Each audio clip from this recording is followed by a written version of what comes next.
ជាមនុស្សម្នាក់មិនស្មោះនឹងស្នេហ៍ចិត្តតែងព្រួលប្រែលួញលះពីបីធ្វើឲ្យអូនយំស្ទើរតែរាល់ថ្ងៃហេតុអ្វីចរណៃនៅតែស្រឡាញ់បងក្តីស្នេហ៍មួយនេះ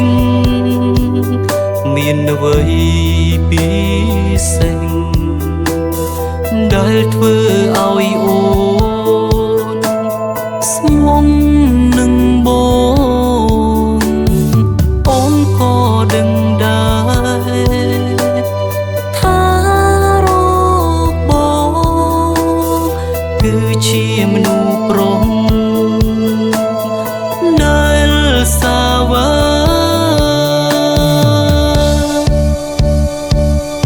បងអរគុណថ្លៃ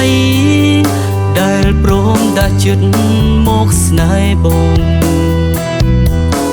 ទាំងដឹងថាបងជាមនុស្សប្រុសមិនល្អអរគុណថ្លៃ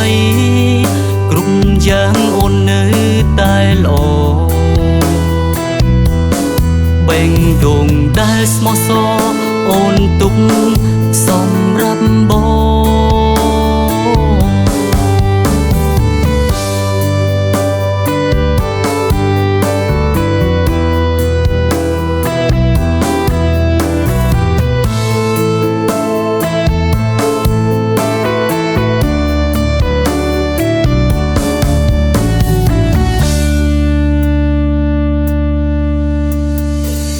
ស្នេហ៍មួយនេះ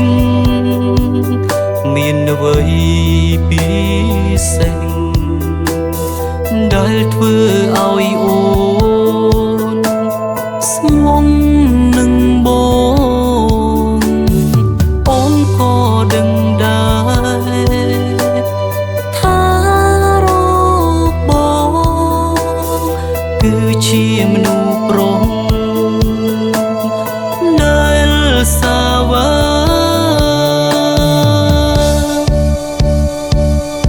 បងអរគុណថ្លៃដែលព្រមដាក់ចិត្តមកស្នេហ៍បងទាំងដឹងថាបងជាមនុស្សប្រុសមិនល្អអរគុណថ្លៃគ្រប់យ៉ាងអូននៅតែល្អ